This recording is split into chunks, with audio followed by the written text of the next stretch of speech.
Hi. C'est l'intro là. Enfin en fait j'ai déjà fait des vidéos mais c'est l'intro. Du coup, c'est le premier vlog des vacances. On va visiter une grotte. En fait on va aller visiter des grottes tous les jours là. Pour la première semaine parce qu'on est dans un lieu idéal. Donc voilà. Yaloni. Bref, bisous en fait. Je pense que je vous mettrai une petite musique parce que ça va être chiant sinon. Moi t'as pas dit. Quoi en fait on va. Ah c'est pas ça marche, on ira, je peux par là. On est avec Vagata Cosplay pour le vlog. Vagui. Baggy, soit Svinotel. Elle est où la grotte? Bah là, Alors c'est c'est sur le côté là. C'est un déco. On va aller en face acheter le billet, je pense, non? Ah non, rentre comme ça. C'est écrit, ouais, regarde. C'est guidé? Ah ouais. Ouais, les... Grave coaster ou. C'est rigolo ou quoi? J'adore comme ça, la coupe comme ça. Marque à bœuf sur nous. Ça va wait hein. Il y a une photo de Lénine là. Regarde, on peut aller à Reptiland. Tiens, t'as vu, il y en a plein qu'on va faire. On fait celle-là, celle-là, Presque. C'est gouffre de Padirac. Les autres on les fait pas. Bah c'est bien, maintenant j'ai une trace pour qu'on puisse toutes les faire. Foissac. Presque. Bah presque on va y aller, c'est à côté de la maison. Foissac. Regarde, il y a tout là. Foissac. Sur la carte. Mon cul. Il y a mon cul. Maman. Maman, guette. Maman s'en bat les reins. Maman, guette. Maman, regarde, il y a mon cul. C'est près d'ici? Bah c'est pas loin ouais. On est où nous? Nous on est par là. Voilà mon cul. Choquée. Mon cul c'est du poulet. Comme il va faire froid, j'ai mis mon pull HGO. Slay. J'ai hâte d'avoir froid. C'est chaud là. J'ai hâte d'avoir froid. Queen du froid. La reine des neiges sur Reine nous. de neige. Et là je peux pas avoir. Viens nager avec moi, Pierre.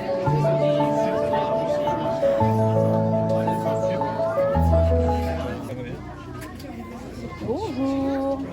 Merci.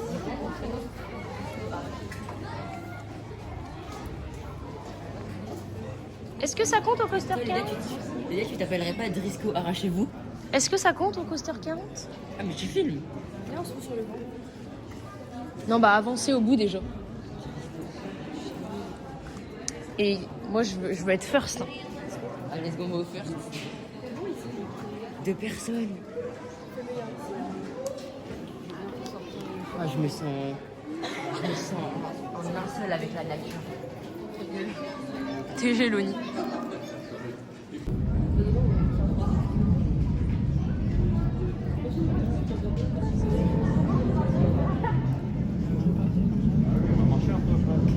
Moi j'ai déjà fait hier. Si,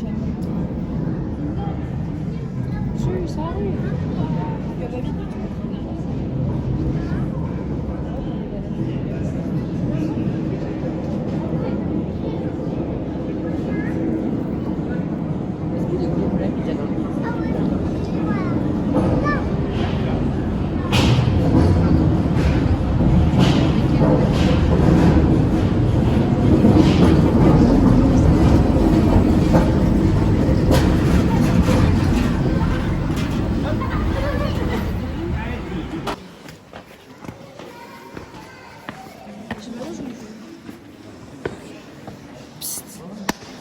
Arrête Loni. Je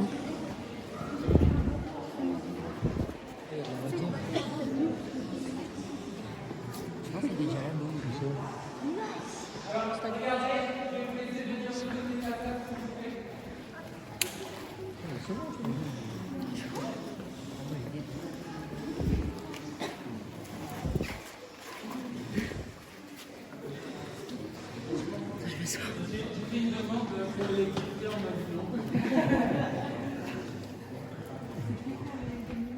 Alors, rapidement, par rapport au déroulé de la visite, aujourd'hui, on se rend dans les 2 galeries qui ont été aménagées de la grotte. Donc, on a la première qui est juste en face de nous. On va au bout des aménagements, elle se termine en cul-de-sac, donc on n'a pas le choix, on fait demi-tour. On revient dans cette salle, on prend la passerelle que vous avez vue le long de la paroi, comme le groupe, pour aller sur la partie droite, qui va nous amener au plus profond et dans la plus grande galerie. De la même manière, quand on est au bout, on refait demi-tour et on revient conclure la visite ici. Cet après-midi, vous allez absolument rien manquer. Les salles, vous allez les voir deux fois, sous des angles différents et avec des jeux de lumière différents. Donc c'est également toutes les marches de la grotte que vous allez voir deux fois. On va le descendre, on va le remonter et inversement. Donc à la fin de la visite, le compte sera doublé. Cette première montée, c'est sans une première marche. Considérez ça comme votre échauffement. Si vous avez des questions, vous n'hésitez pas à me les poser. Au maximum du moment. On va partir en balade dans ces galeries. Pour commencer, je vais vous parler de la découverte de ces grottes et vous expliquer pourquoi ce tunnel a été creusé dans la falaise. Faites attention ici à la première marche un peu.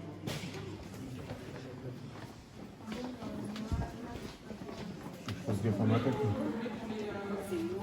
Mais non.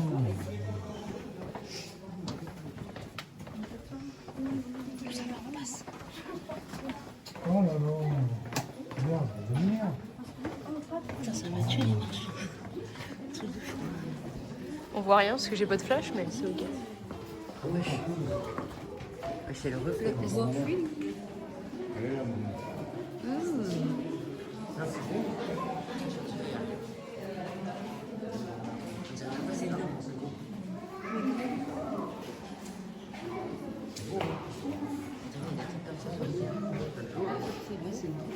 C'est que ça.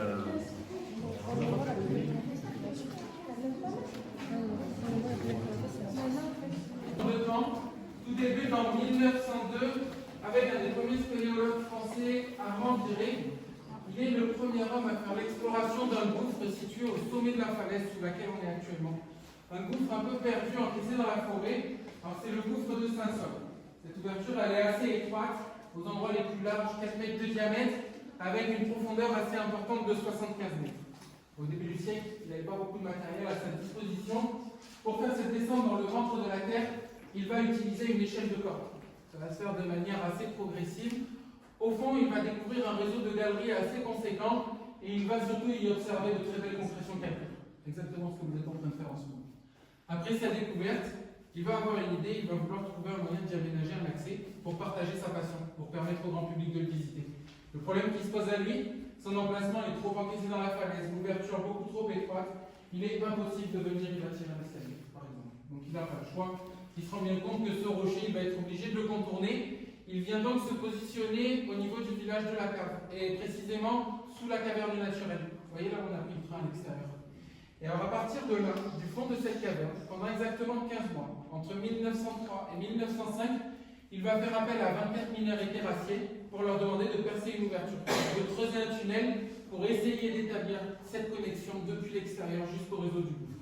En somme, traverser la falaise de part en part. Oui, je vous l'accorde, ils étaient complètement fous. À l'époque, ils ne savaient pas dans quoi ils s'embarquaient. Les mineurs vont creuser sans relâche. Alors, ils étaient 24 à se relayer en deux équipes de 12. Une creusait la journée, l'autre prenait le relais la nuit. Leur progression, 1 mètre par jour, ça leur calme. Et essentiellement à la main, à la pioche, à la pelle et à la barre. Et ouais, on pourrait leur rendre hommage après tous ces litres de sueur qu'ils ont dû transpirer. Ils ont fait donc ce tunnel que l'on prend actuellement avec le train.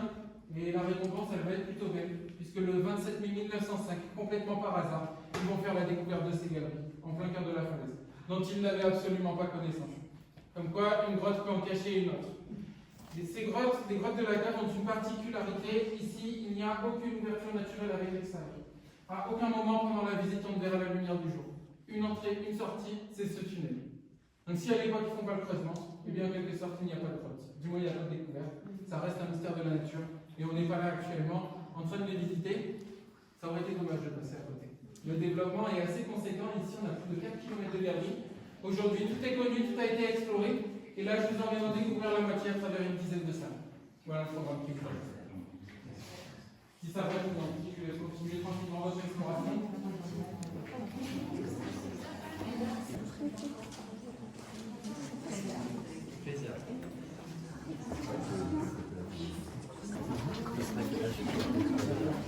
Tu vas finir avec les scolioses à la fin.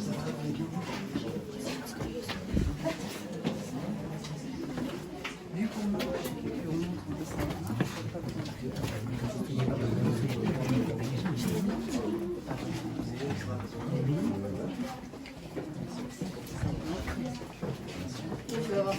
on va avoir chaud. T'inquiète pas, c'est pas.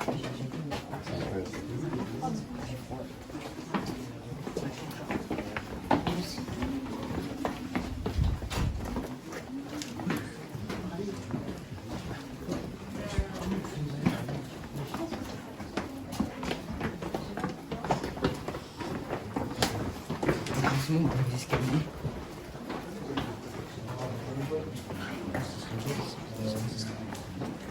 Tu penses que le banc il était là avant aussi? Quand ils ont découvert la grotte, il était déjà là. Bah oui, bien sûr. Le banc il est là. C'est la star de la grotte. Ils ont découvert la grotte, ils se sont dit, oh oui, let's go, en plus il y a un banc. Les gars, bébé, t'as pas le droit de lancer des chèvres, hein. T'as le droit d'être basse maille.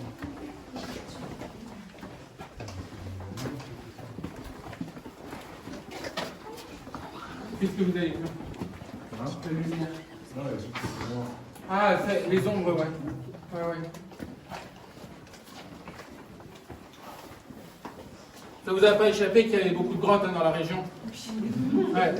On est dans le parc naturel régional des Cosses du Quercy, qui a un label Géoparc au patrimoine mondial de l'UNESCO. Des galeries souterraines, il y en a des centaines de kilomètres. Alors il doit y avoir une bonne quinzaine de grottes qui sont aménagées, ouvertes au public. Et pour vous donner un peu de visibilité, après attention, ce sont des estimations, des projections, mais géologues et scientifiques pensent qu'il y aura encore 60% de grottes à découvrir à l'extérieur. Tant le ministère de la Nature qui nous attendent.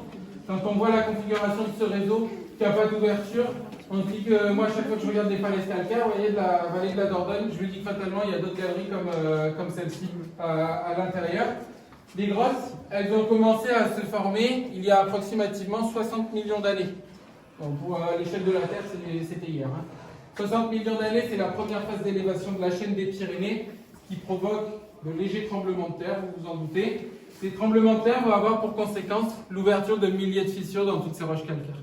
Et dès l'instant que le calcaire va être fissuré, ça va être propice aux infiltrations.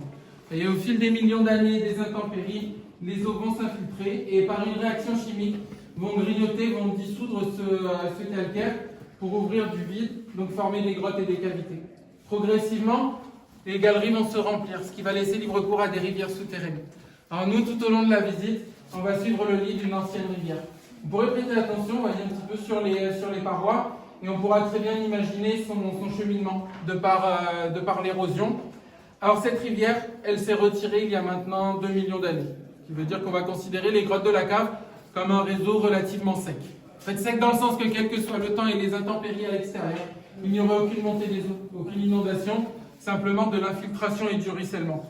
Ce qui est capital, au final, pour le développement de tout. Ouais, je sais qu'on n'aime pas la pluie à l'extérieur, mais nous, on l'attend vraiment avec impatience dans la grotte, parce que ça permet à toutes les concrétions de se développer. Et quand il pleut, l'eau, en s'infiltrant, va dissoudre du calcaire, le transporter avec elle, et le retransformer dans la grotte sous forme de calcite. Quand elle va se poser au plafond, les stalactites vont se développer. Dès l'instant que les gouttes se décrochent, la gravité fait que chacune d'entre elles vient s'éclater sur la même zone pour former progressivement la stalagmite. Regardez en face, les deux concrétions cherchent à se rencontrer pour former une colonne. Et vu l'écart qu'il y a entre les deux, on va attendre quelques millénaires. Ouais, la grotte, c'est l'éloge de la patience et de la lenteur. Les colonnes, elles sont en face de nous. Et dans une grotte, stalactites, stalagmites se développent entre 1 et 10 cm par siècle.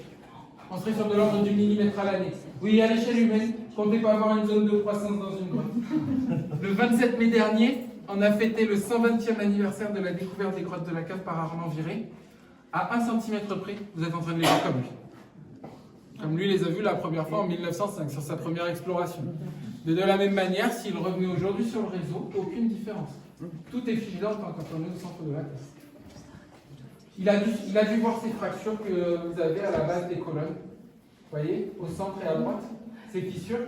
C'est dû à des mouvements de terre, à des activités sismiques qui ont eu lieu dans la région il y a pas longtemps. C'est vraiment le début de la visite. Là, je ne vais pas commencer à vous paniquer. Tout se passe bien? Des questions peut-être? Écoutez, si ça va, je vous en prie, je vous laisse continuer. On restera bien sûr à droite dans les escaliers, il y a un groupe qui va descendre.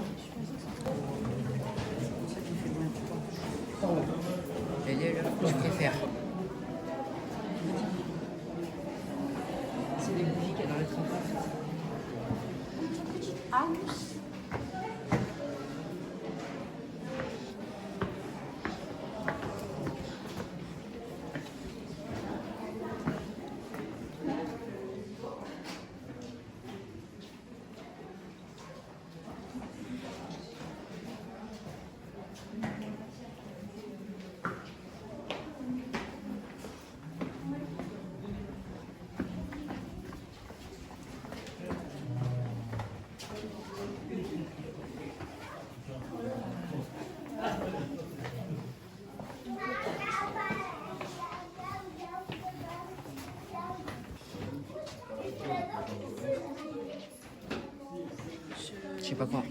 Je sais pas quoi en penser.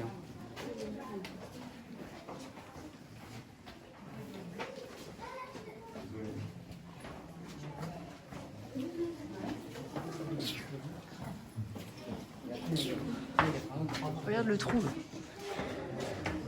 C'est flippant.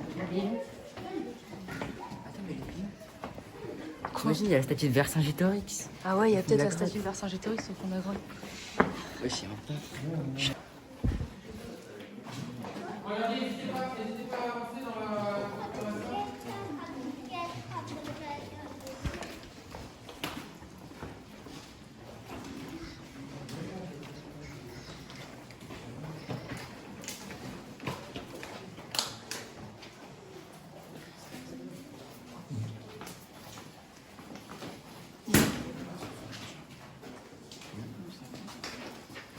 Je vais vous montrer plus en détail la cristallisation du calcaire ainsi que la calcite. Là, regardez, juste en face de vous, tout ce qui brille, tout ce qui scintille. Là, donc vous avez les cristaux de calcaire, cette compression du calcaire en train de cristalliser. Donc là, vous avez de la calcite. La calcite, alors c'est ce qu'on considère comme le calcaire le plus pur et l'apport le plus récent pour la grotte.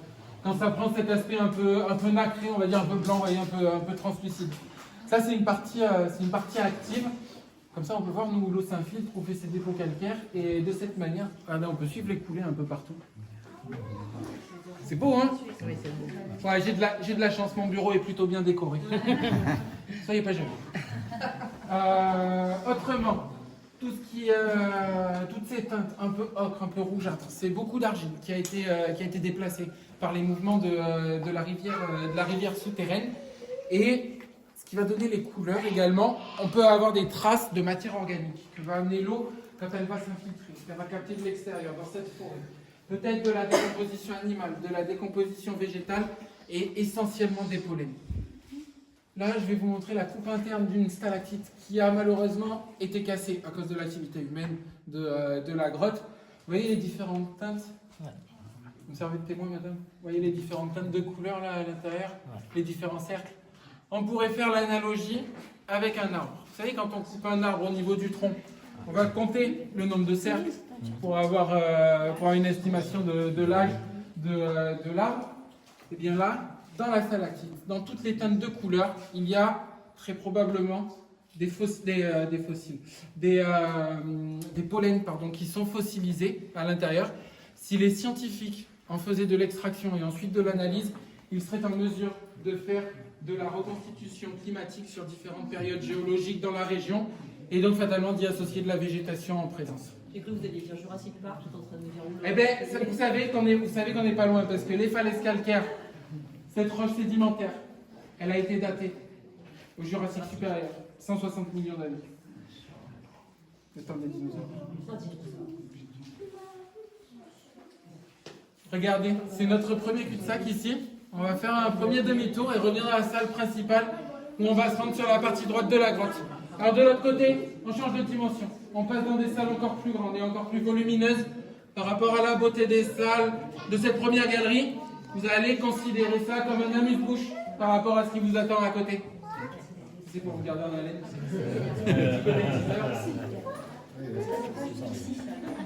Elles vont juste dans le tunnel.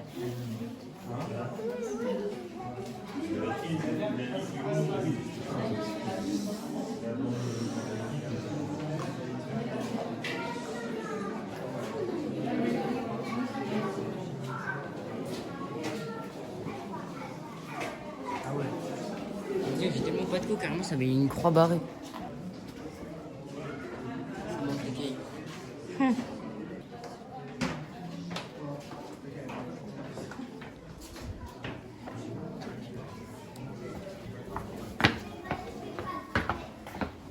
J'ai fait 4. Qui dit mieux?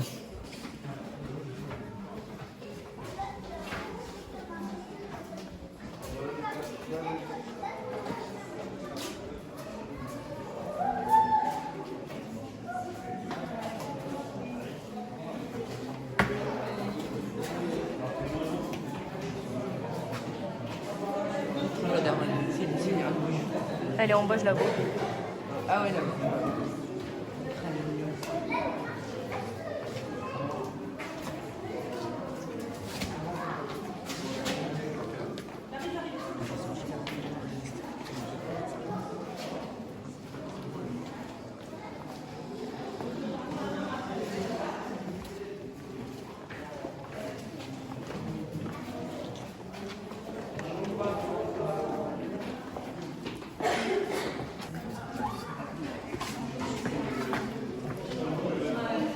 Oh, ils sont là. Je me repose avant de monter.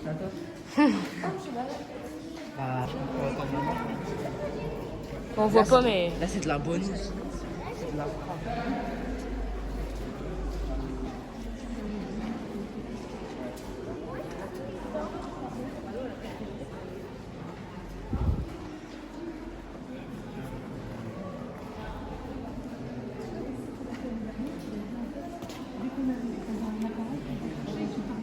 Je pense que vous êtes prêts. On est prêt. Allez dans la salle des éboulements de la grotte. La salle des éboulements. Eh oui, je suis content, j'ai un petit côté sadique, c'est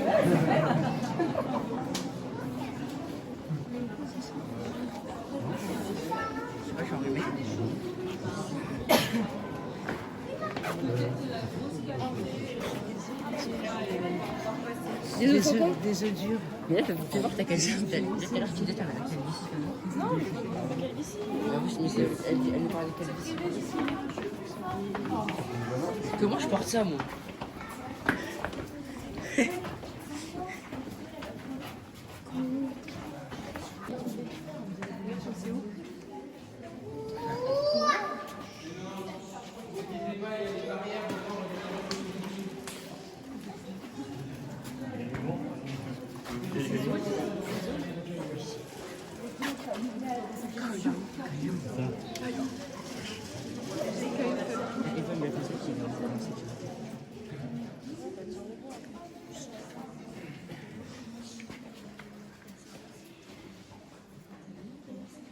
Donc effectivement, nous sommes en plein cœur du danger, dans la salle des éboulements de la grotte, là, c'est les structures, puisque toute la voûte s'est effondrée, suite à ces fameuses activités sismiques qui auraient lieu dans la région hier. Hier pour la grotte, pardon, je vais recontextualiser, il y aurait 4000 ans pour nous. Ça correspondrait à une des dernières phases actives des volcans d'Auvergne. Ça va pas être sans conséquence, ça va ouvrir de véritables chaos en plein cœur des grottes. Vous avez vu depuis le début de la visite, je suis plutôt sympa. Je vais vous montrer un petit aperçu de la salle. C'est grand, vous en avez vu assez. Alors, ce que je veux vous montrer dans cette salle, le fait d'être dans un environnement cloisonné, de peu avoir de repères. Tout ça avec l'extérieur, on va perdre une notion de temps, de distance, de perspective, voire même de sens de l'orientation. Regardez, depuis que nous sommes à très exactement 67 mètres de la partie éclairée au fond de la salle. Alors vous avez l'impression, je pense que c'est beaucoup plus proche. Oui, voilà, on est. Perte de repères. Après, vous allez voir, donc la salle va se dévoiler à nous. On aura la même chose avec la perspective. En haut de la salle, on ne voit pas, mais il y a encore des galeries qui continuent et qui font partie du réseau. Pour y aller, il faut juste escalader les éboulements. Regardez. Perspective, cette stalactite, elle mesure 3 mètres. Ah ouais, non. Et alors, dites-vous que même en cas de très fortes intempéries, elle reste complètement sèche. Les fissures se sont refermées. En fait, la grotte, elle va être en perpétuel mouvement. Des fissures vont s'ouvrir, d'autres vont se fermer. Des parties des salles vont donc se développer, tandis que d'autres vont en quelque sorte tomber en sommet. En sommet, puisque rien ne nous garantit que dans quelques siècles, peut-être quelques millénaires, les fissures ne s'ouvrent pas de nouveau, l'infiltration reprenne, et elle sera de nouveau alimentée. Là, la partie la plus jeune qui s'est développée, vous l'avez, c'est la petite pointe blanche, une vingtaine de centimètres. Et si on regarde sur les parois de la salle, on va retrouver les parties les plus actives. Regardez en suivant les coulées calcaires, que ce soit sur la gauche et surtout sur la droite, où on va avoir toute cette cristallisation.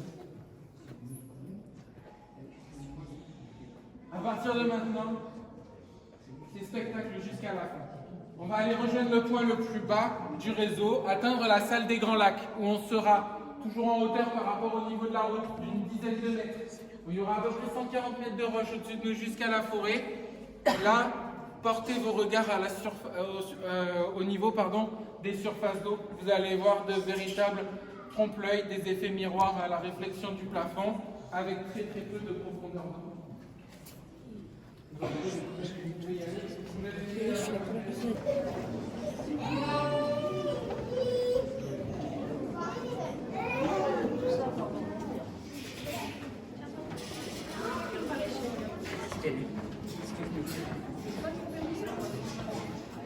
T'as dit quoi?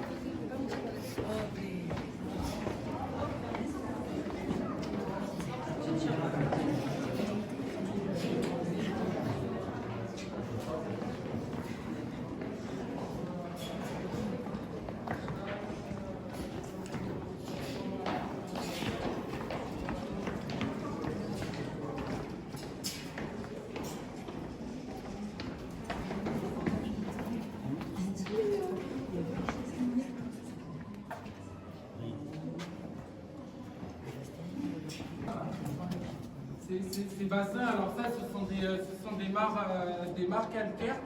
On appelle ça des gours en géologie. Ils se sont formés par érosion du plancher, c'est-à-dire qu'à une certaine période, l'eau ici s'infiltrait avec un débit tellement fort que chaque goutte a progressivement creusé le sol. Ensuite, les mares ont été amenées à se remplir. Particulièrement sur celle du haut, vous devez voir une pellicule blanche à la surface. Il y a un dépôt, c'est de la calcite en suspension. Et si vous voulez, par débordement, le dépôt va venir s'accumuler en bordure. Avec le temps, on va figer. Et ce qui va permettre au barrage, au cours, de monter et de se former. Et regardez, ensuite ça passe très exactement sous vos pieds là. Et ça va venir continuer à creuser sur la droite de la.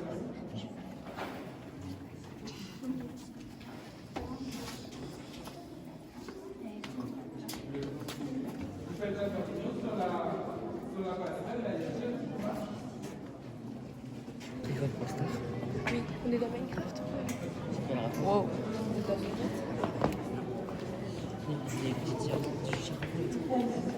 Et là, à droite, il y a la barre, c'est bon, il y a jamais de doute. Et à gauche,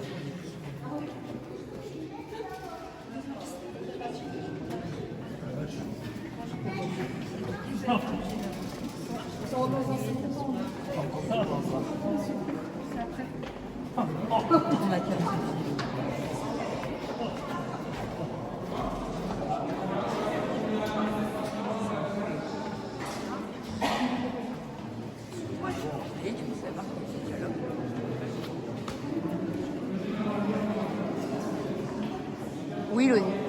J'en suis sûre même. Et les baguettes.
bonne ou mauvaise, je ne sais pas. Donc vous laissez aller la découvrir. Faites attention, la voûte est assez basse, donc messieurs, gardez casquette et chapeau.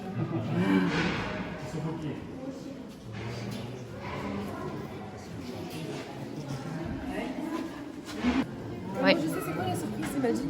C'est un showcase en petite tenue. Showcase de pavé.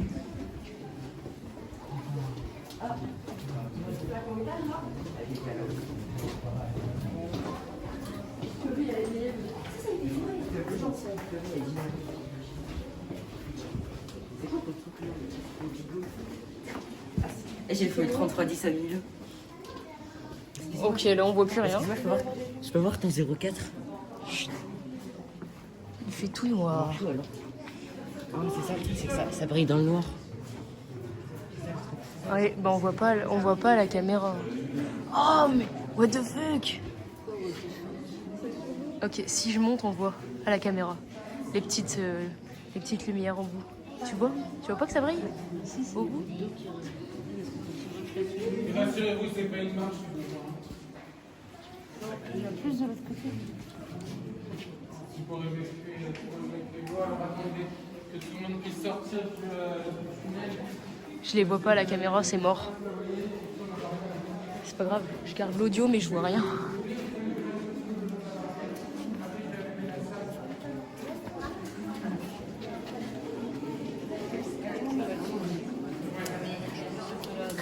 Exactement. Tout ce qui est blanc, est mis en évidence dans cette salle, puisque là actuellement, elle est éclairée grâce à des lumières. Moi j'ai pas. ultraviolettes. Moi j'ai le logo Nike. Ah bah c'est pour ça grâce qu'on aux voit UV les... qu'on va mettre toutes les parties actives de la grotte, du moins de la salle, en évidence. Regardez au niveau du plafond ou des parois. Et voyez ce qui scintille à la pointe des stalactites. Je l'ai entendu, ce sont des lucioles. Quoi? Et ces lucioles, elles vont s'envoler quand je vais mettre de la lumière. Non, Non, pas du tout. C'est bien calcaire. C'est bien calcaire, ce sont les cristaux. c'est trop Ce beau. qui fait qu'avec cet éclairage, on met en avant la zone de croissance de la compression. Ouais, je vois rien à la caméra. Pardon, excusez-moi. C'est Je normal. vais vous mettre la lumière.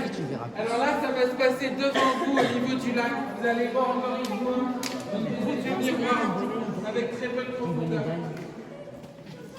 Ça brille? C'est magnifique. Tu veux que tu aies une profondeur.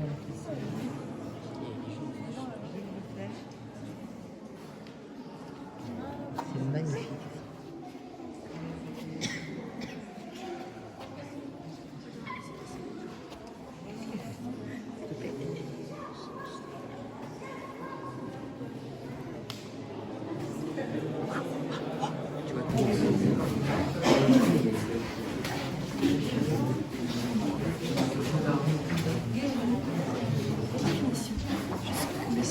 J'ai déjà regardé ça.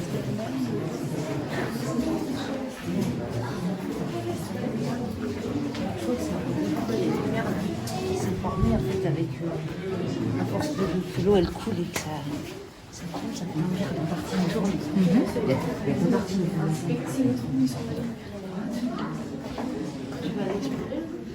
Alors là, je voudrais essentiellement vous parler de la galerie que vous avez vue au fond de la table, qui continue sur quelques centaines de mètres pour aller dans une toute dernière salle, qui va marquer la fin du réseau des grottes de la cave.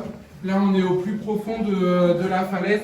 Alors, par rapport à la topographie, on est toujours en hauteur par rapport au niveau de la route d'une dizaine de mètres, mais en profondeur, l'extérieur doit être approximativement à 800 mètres de nous. Oui, cherchez pas le réseau, une fois qu'on est dans cette salle, on est quasiment à côté de la première découverte d'Armand Viré, le réseau du gouffre de Saint-Saul, qu'il cherchait à atteindre en faisant le creusement de ce fameux tunnel. S'il n'y a jamais eu de connexion établie entre les deux galeries, parce qu'il y a un bouchon d'argile qui bloque le passage. Il a été évalué à plus de 200 mètres de long. Donc le projet a été abandonné et le gouffre aujourd'hui est uniquement accessible par des scientifiques et des spéléologues. 75 mètres de descente à faire en rappel et à remonter de la même manière. Alors pour le petit côté anecdote, Armand Viré, il a été le premier à faire l'exploration de ce réseau. On le considère comme l'inventeur des grottes. Il a décidé de les appeler de cette manière par rapport au nom du village. Il faut savoir que la cave en occitan, ça veut dire la grotte. Ça devait être prédestiné. Déjà dans cette falaise, à un minimum de commis, il y a 4 réseaux de droite qui sont tous indépendants les uns des autres. Si on en revient encore une fois à cette fameuse caverne naturelle à l'extérieur, ça c'est la grotte du Jouclas. Alors elle a été habitée pendant la période de la préhistoire. Quand ils ont commencé à creuser le tunnel, ils ont fait des découvertes de vestiges d'armes préhistoriques. Et entre les années 1900 et 1902, elle remplaçait l'église du village qui était en reconstruction suite à un incendie. Donc les offices de la cave et des villages alentours se tenaient sous cette caverne. Ça va pour tout le monde? J'ai répondu à toutes vos questions. Donc vous l'avez compris, on va devoir remonter toutes les marches maintenant. Sauf si tu veux, je sais pas qui c'est qui a dit maintenant. Mais les enfants, après vous avez une option. Partez là-bas, vous allez creuser. La pioche. Peut-être qu'un jour que la lumière du jour. Pioche en diamant. Pioche en diamant, tu mets 2 minutes. Comment ça? Avec une pioche en diamant, tu mets 2 minutes. Bah voilà, moi j'ai une pioche en diamant. Bah c'est 100 blocs. Hein. Je l'ai dans ma chambre. Tu l'as dans ton inventaire. Dans mon inventaire, regarde. Tu la flashes, tu la mets raccommodée. Elle a. Tu lui mets Elle a fortune 5. Elle a l'enchantement Tu mets invisible. fortune 5, solidité 5 et efficacité 5 et c'est bon, hein, ça part.